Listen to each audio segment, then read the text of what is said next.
Hi guys and welcome back to the channel. Today I've got the tank review for the brand new Soviet Tier 9 Premium Heavy Tank, the Object 752. Now this is a tank that you'll be able to earn in the brand new Season Pass at level 100, and for a free tank it's pretty decent. It's not nothing to shout about, it's not a bad tank, it's just okay. On stats, statistically on paper, it's not that good, but when you play it, it does feel okay. It's a bit of a weird one. But, I mean, for me personally, I enjoy this tank, but I can see why people would struggle with it or just not like it in general. It's okay. Is it worth 17.5k gold if you were to buy it in the future? Probably not. I don't think anything is worth 17.5k gold in this game. But, there's a lot of tier 10s that you could buy for about 1,000 gold more if you're going to do that, or in terms of free XP cost. And there's a lot better tier 8s out there as well that are a lot more fun to play for, I'm talking about 5-6k gold cheaper, more than that, and they're a lot more fun to play. But it is a decent tank, and like I said, I've enjoyed it myself personally. I just enjoy the playstyle of it. In terms of the stats, it's got 248 AP pen, which is quite low. When you're facing Mousers, E100s, Type 4s, Type 5s, IS7s, 248 tends to bounce quite a bit, which can be a bit annoying. And by bouncing, I mean off of the lower plates, off the weak spots. You can bounce with 248 quite a lot. A lot of tanks are packing 260 pen, and then that extra 12 penetration really does make a difference in penning those weak spots. So don't be surprised if this does bounce every now and then. 318 APCR pen is really good. It's APCR, so that's fantastic.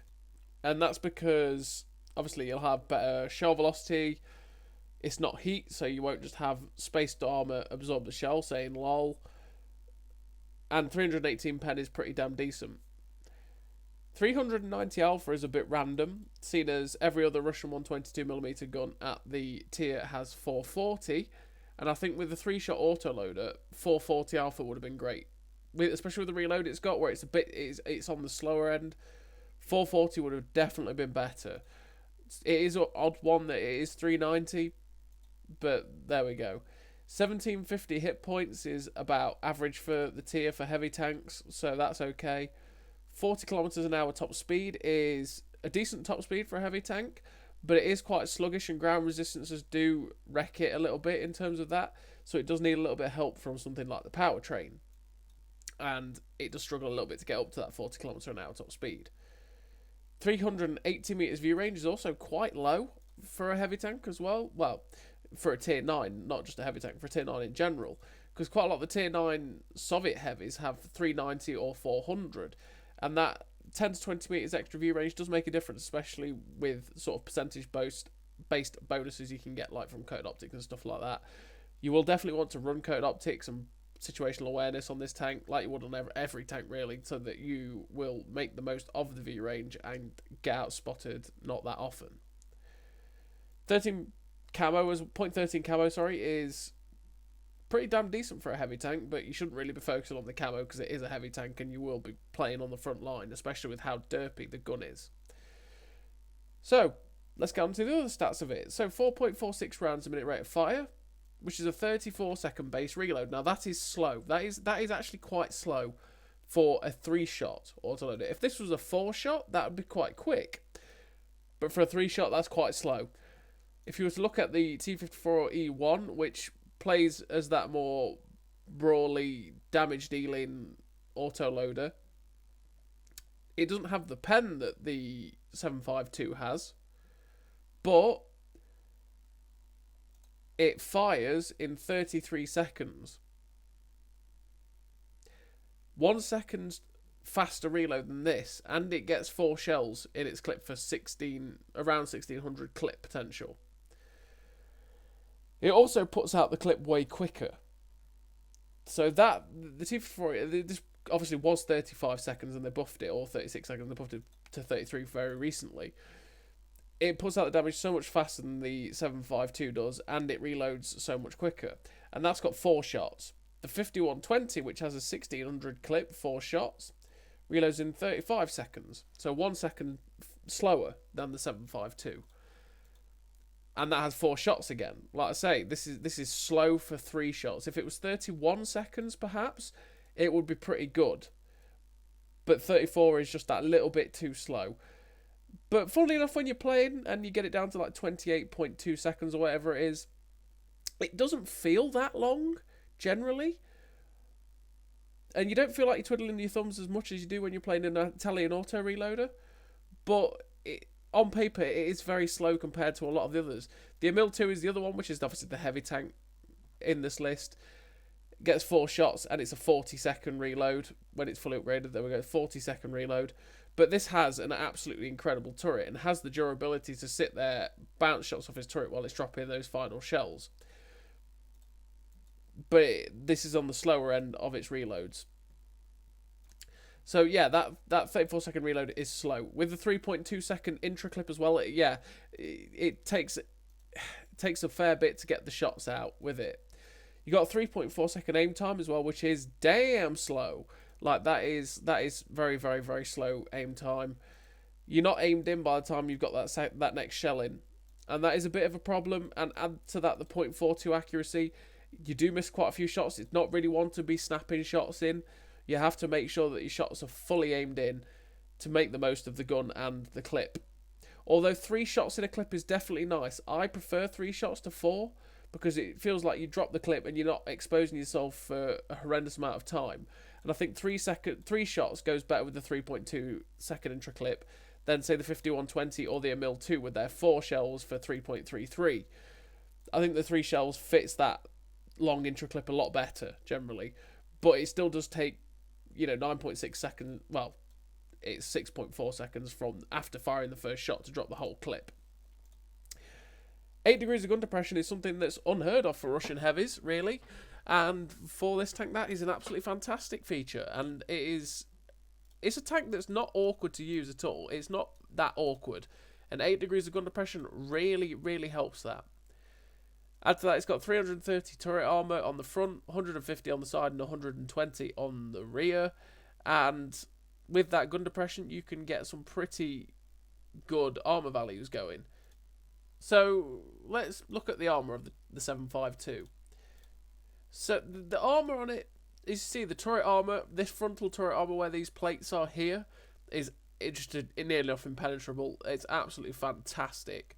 And when you hull down, that turret armour is just great here. And there are big zones where the enemy will just not pen it at all. And it's great. And they'll auto-ricochet off this upper plate as well. Well, not auto-ricochet, but they'll just bounce.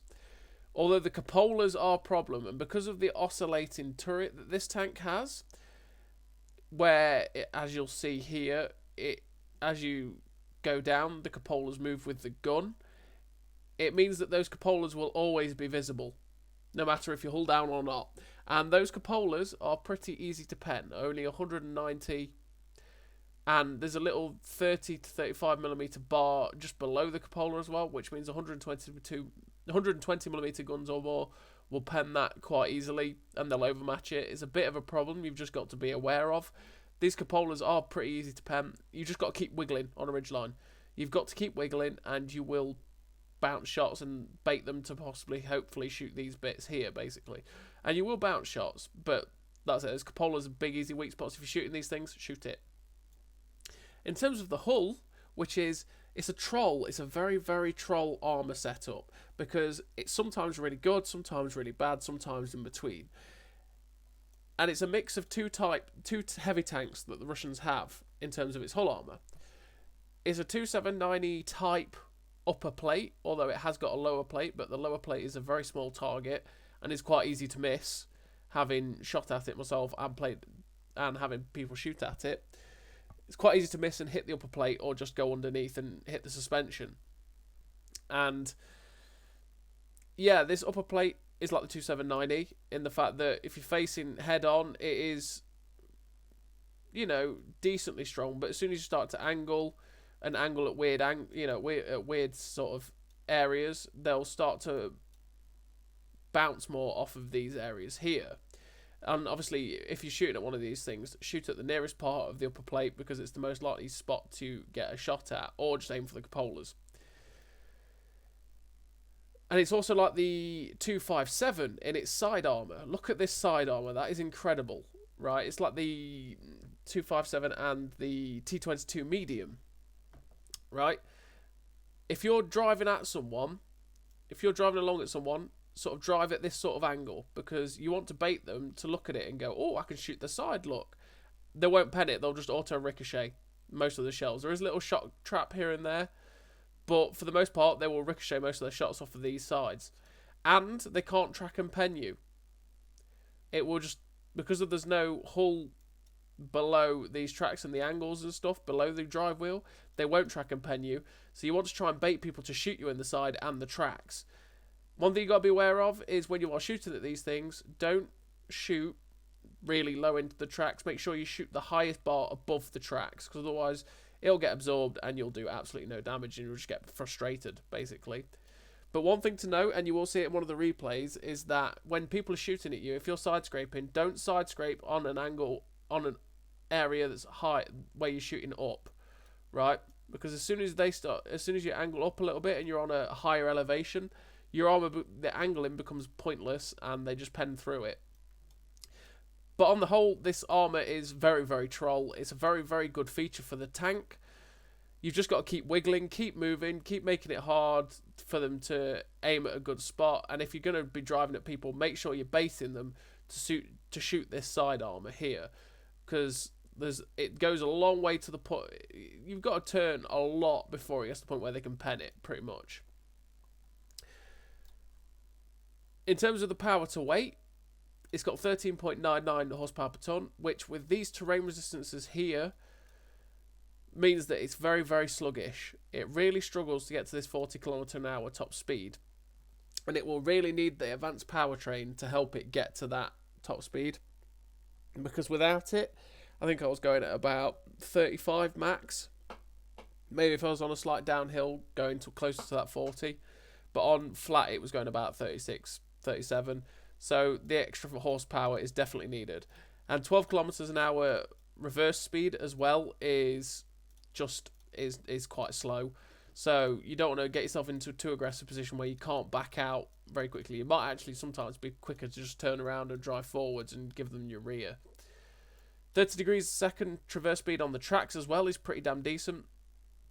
It's not great, but it's not bad. It's, you don't feel like you're a slug when you turn in, so it's okay. But on the whole, the 752 is alright. I've enjoyed it. I can see why people might not. I can see why people will like it.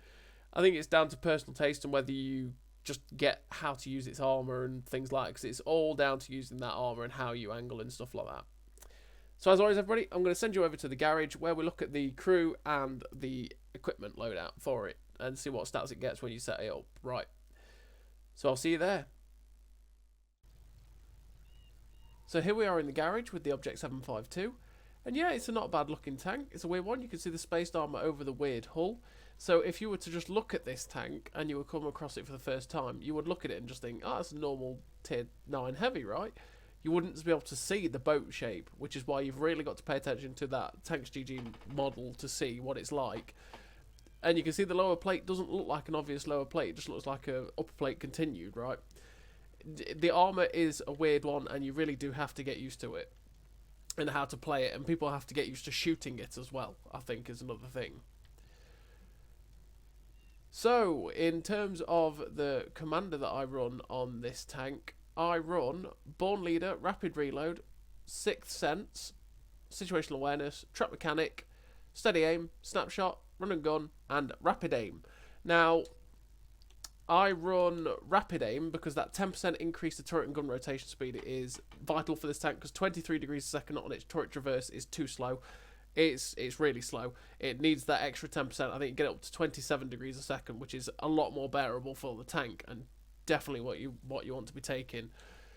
Run and Gun, Snapshot, and Steady Aim. Obviously, you want to be running the gun perks to make the gun as bearable as possible. 0.42 is not very good, and missing shots in autoloaders is horrible.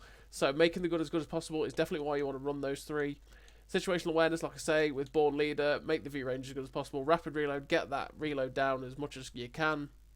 Sixth Sense and Trap Mechanic, because you want to stay unspotted, and you want to get your tracks back on when they get blown off in case you've already used your repair kit.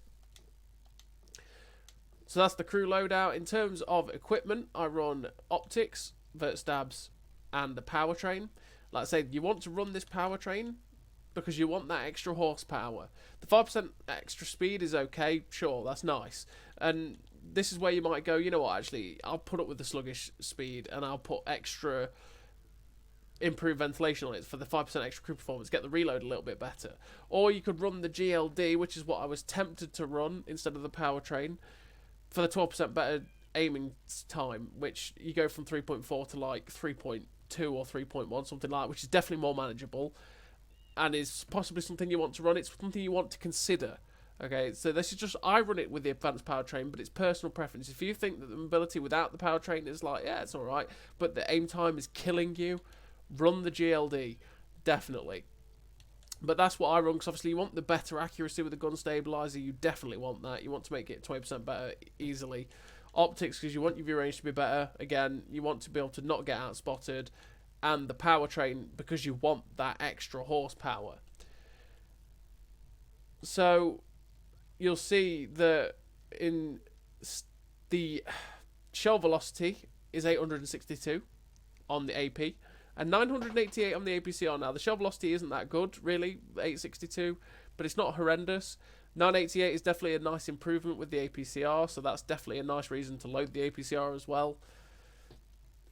Yeah, it's just what it is. And in terms of your top speed, you get up to 42 kilometers an hour. Even there's I think in the garage it's rounded. It's basically just a little bit below 42 kilometers an hour with the powertrain extra, but in this stat it says it's 42 kilometers an hour. That's what the extra 2 kilometers you get from the powertrain, and it doesn't actually affect your power to weight too much in this slot, which is annoying. But you can see we've got the accuracy down to 0.37. The aim time's at 3.26 because Born Leader affects it. And the reload time is down to 29.34 seconds, but although that's even lower because of food that isn't factored in on this. But yeah, on the whole, this tank is okay. It's not good, but it's not bad. It's one that I think some people will really like, some people won't like. It is what it is. So, as always, everybody, I'm going to send you over to the replays where you can see how the tank handles, see some of the games I've had in it, and you can make your own minds up from it, because you can watch those replays and go, you know, this guy's talking a load of crap. He says it's not good, it looks good. Or you can say, oh, you know what, actually, he was right about this, and that. You know, oh, that doesn't look good, I don't like the looks of that. You know, make your own minds up from the replays. So, I'll see you over there. So we're on to the first replay, and this time we're on steps. We're top tier. We've got, what, 6 tier 9s in the team. Then it's a couple, mostly tier 8s with 2 tier 7s. Those 4 tier 7s, only 2 of them. And just look at the mobility of the 752 here. Like, we're doing 26. We're gradually. It's just sluggish. It's slow off the mark. Look, we're at 31. I think this was the first game I played in it, and I ran the traction system because I didn't see the power to weight. So I thought, you know what? Let's run the traction system and see what it's like getting up to 44 kilometers an hour. And as you see, we're not really getting near it. We're getting there eventually, but it's literally eventually. If you turn slightly or you hit different terrain, you go from 42 back down to 20 to 30. And yeah, it definitely needs the powertrain. Because, yeah, sure, 44 kilometers an hour is great if you manage to get up to that speed, but you've got to get up to the speed. There's no point in having 10% extra speed, or top speed, I should say, if you can't hit it. So, yeah, so this game is basically, take this game as the look at the mobility for it without the powertrain, basically, and if you were to run something else, because this is what you'll get. So we've come to this flank on steps, and it is the medium tank flank, because we've got good depression, we've got pretty good armour. I think, you know what, let's go to a place where we can get some pull down areas, we can get in a position where we can sort of fire a clip and then pull back, and we should be okay. So I want to get rid of this LTTB. Unfortunately, the gun derps there and hits the floor. Probably could have aimed it a little bit better, but the 0.42 accuracy also rearing its ugly head. And now we're just stuck in the reload. Well, I'll say, with those 3 shots, it doesn't feel that bad as to say if you had 4 shots with that intro clip, because it feels like you do drop the clip and then you just pull back and then you go into the reload, you go into the next you're looking at the next engagement. Don't feel like you're hanging about to fire that 4th shot, which is quite nice. But that reload after does feel a little bit slow, because it is only 3 shots. Like I say, if it was 4 shots, that would be quite quick, but it's not. So we're getting some nice shots at this tortoise here. We are playing a bit dangerous game, sitting up on this ridgeline, and unfortunately we've just bounced off the tortoise's cupola and then penned the last shot. That tortoise's cupola is pretty gnarly now. They've buffed the armour on the tortoise. I think the tortoise is probably a pretty solid assault TD now, because I have had it quite a few occasions where you do bounce off that cupola and you're sitting there going, oh, how? What? Oh, I just bounced off the weak spot. It really does help the tank, I think, that. But now we're reloaded again. I want to move forward. I want to progress the fight. I don't want to get stuck on that ridgeline where we were. So we're pushing into position to get shots at this VK4502A. I'm pretty confident this guy with 200, I think it's 200 pen even, will struggle with me. And we get 2 in, and we're hopefully going to finish him off. The accuracy didn't let us down there, and we managed to finish him off. So now we're back into that reload cycle, and I'm thinking, right, what's the next target? We've just got to wait for this reload. I say it does feel a little bit long waiting for it, but at the end of the day, I don't know. Never felt like I'm sitting there twiddling my thumbs, going, "Oh, come on, come on, come on, come on," you know. And sort of just like that, I'm sort of back and ready to fight. Although it does get frustrating when you bounce 1 off the tortoise's cupola, bounce 2 off the tortoise's cupola, and then manage to finish him off. That was just it feels like a waste of those 27, 28 seconds there that you have, that you sit around waiting. Just feels like a waste, and it can be a little bit frustrating like that. So right here, I'm just trying to keep in position where that T95 couldn't turn to shoot me, and that if he did try and turn to shoot me, I could just get round him quite easily. I want to finish off this T54, so we wait for the shell to go, and we finish him off. And unfortunately, we didn't get a chance to finish off the T95. But now we've only got 2 shells left in the clip, and I want to try and get over to get these shots out, because I don't really want to reload them at this point. I've just spent a long time waiting to reload these shells.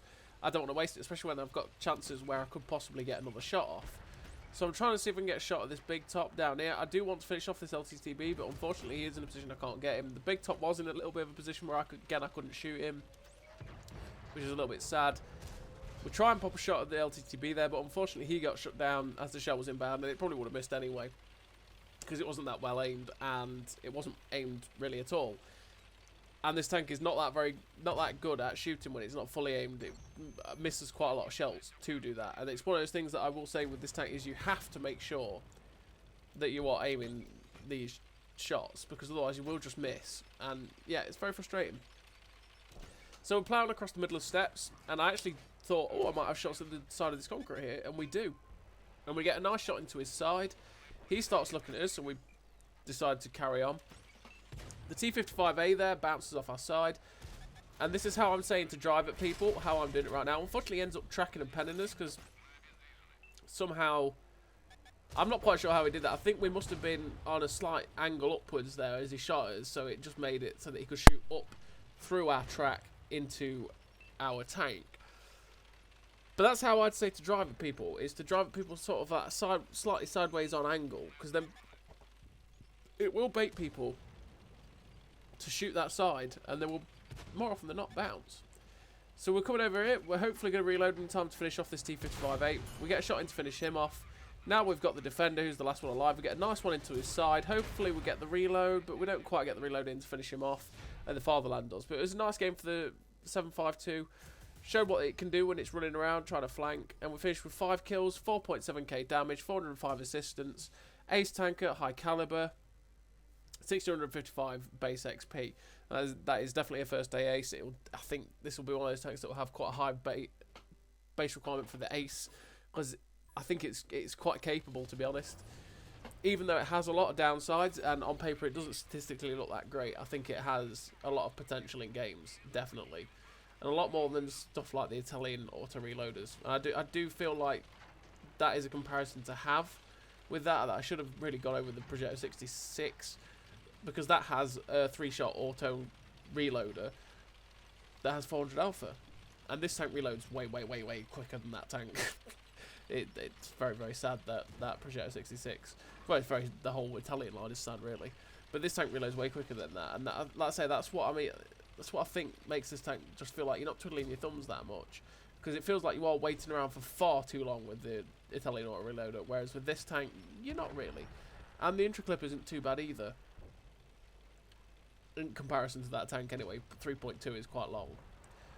So the second game on Pilsen is bottom tier. There is quite a few tier 10s. And that's why I've used this replay, because there's quite a few tier 10s. It's one of the only really usable tier 10 replays I actually have, because the other tier 10 games were either like 3-minute washouts where, through no fault of this tank's own, I only managed to get to shoot 2 clips. Managed to get pen both clips, but the game's over by the time you've fired both clips.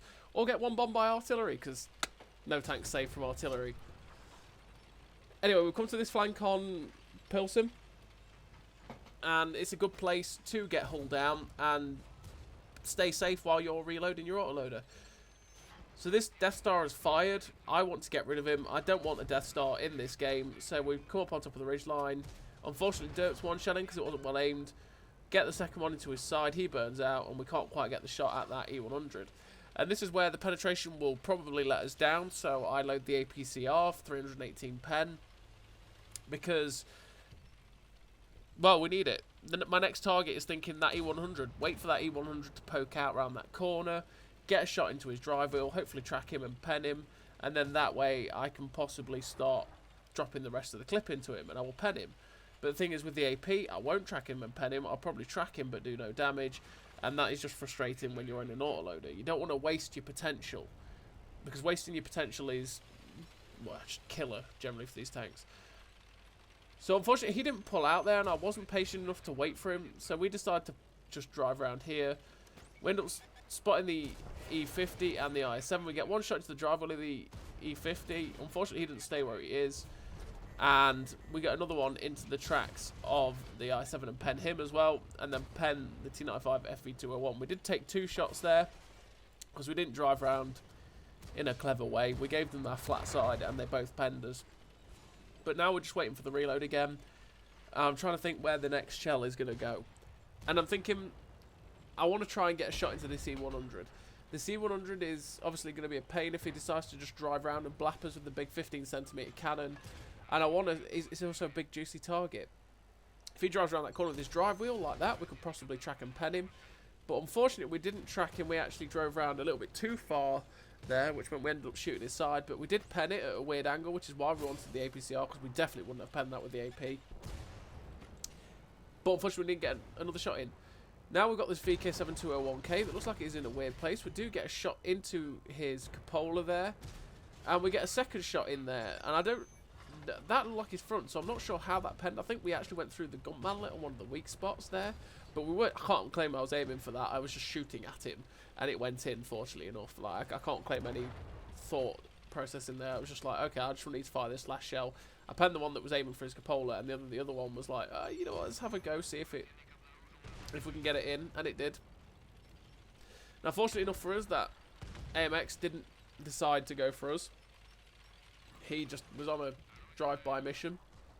He got shut down, which meant that we didn't have to deal with it before we reloaded.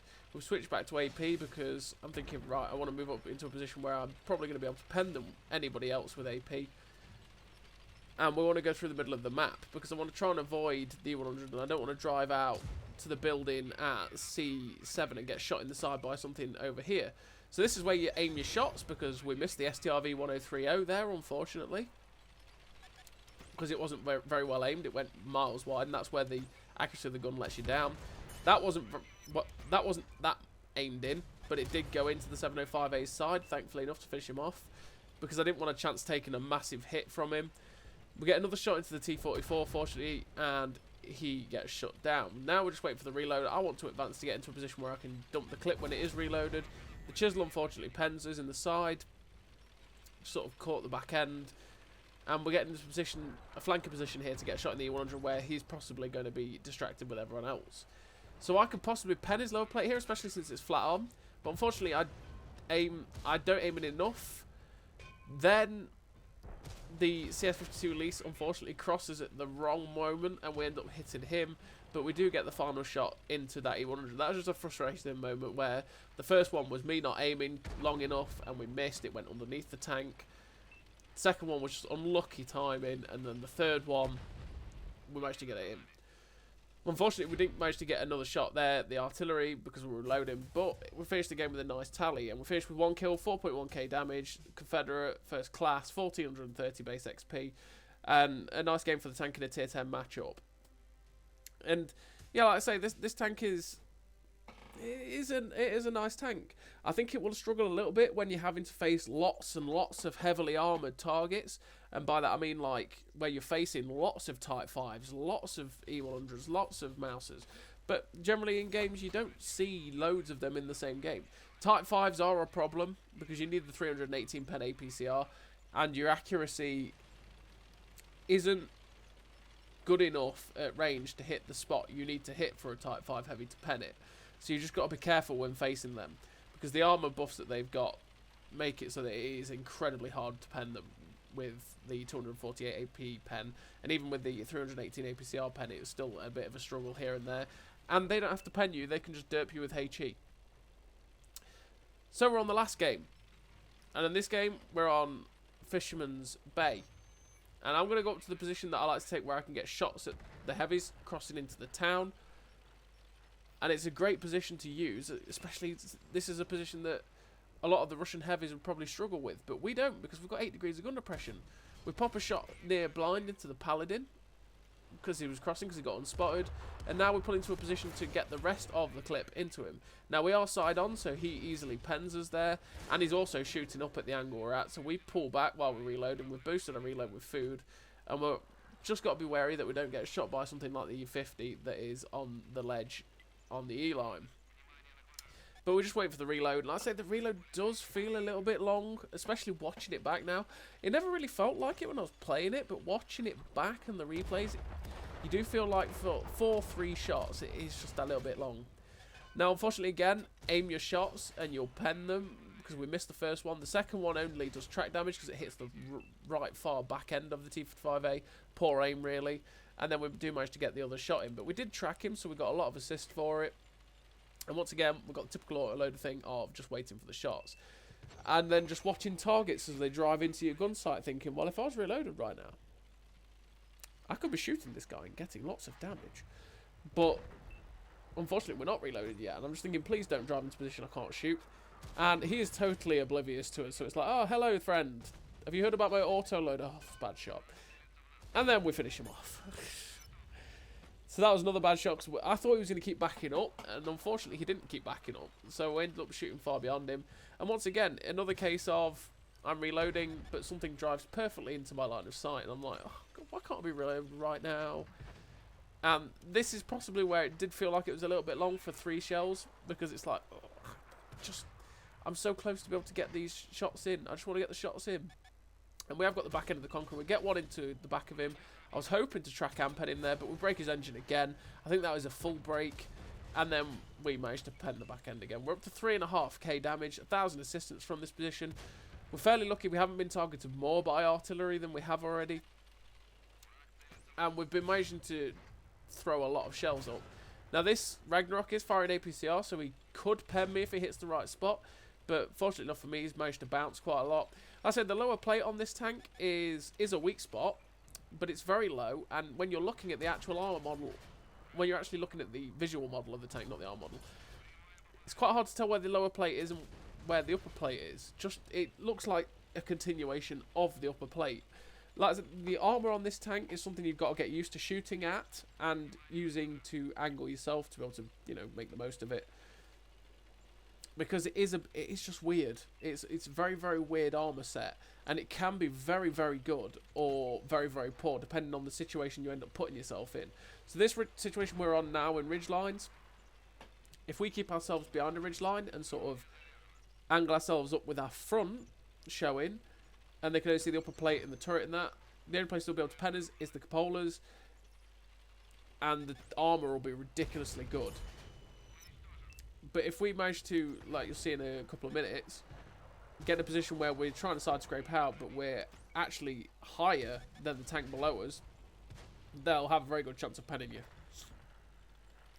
Now, we got some nice shots in there. We finished the Ragnarok. Got a shot into the unskinned Mauerbrecher. And unfortunately, we snapped the shot at the Kiravetz 1 and missed. Because this gun is not very good when you're snapping. It is very derpy, and like I say, it can be frustrating in that way. And we're nearly reloading. It's like, right, okay, I don't know where there's anyone else to shoot. I know there was someone else on the other side of this ridgeline. I think it was in a mill 2. Fortunately enough, we spot the Paladin and get to finish him off with a snapshot. Say, sometimes it works, sometimes it doesn't. That's the benefit of having some of the crew skills. And as we poke forward there, we end up getting detected, and it's like, right, okay, there's something back there that can hit us. The Equalizer hits us with all 4 of his barrage shots, and only does like 80 damage. But he killed my loader, which is annoying because now I've used my repair, not my repair kit, my med kit, which is frustrating because you want that in case you get shot on as your driver. Try and snap a shot into the E50, unfortunately can't quite do it.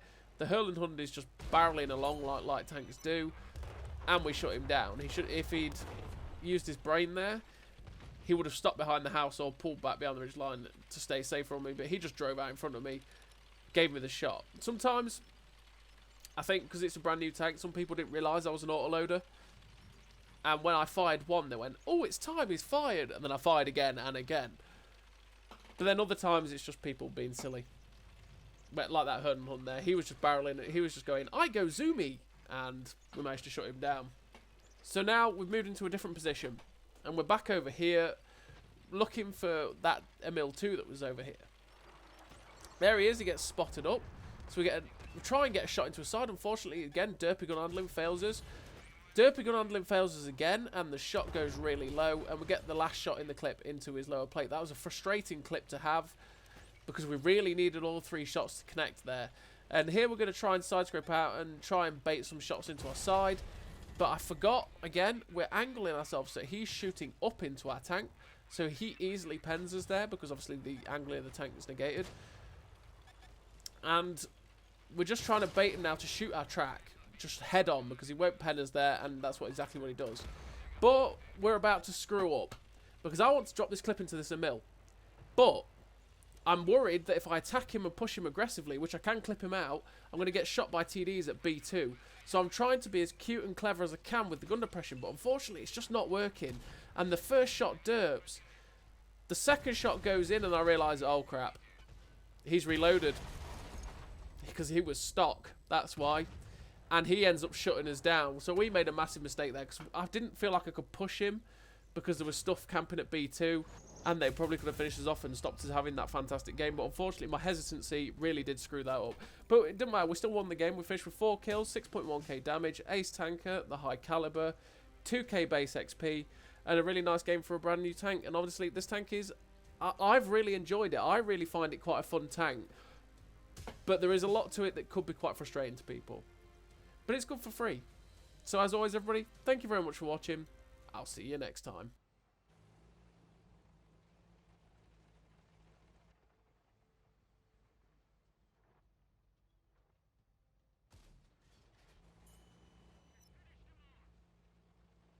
Great success!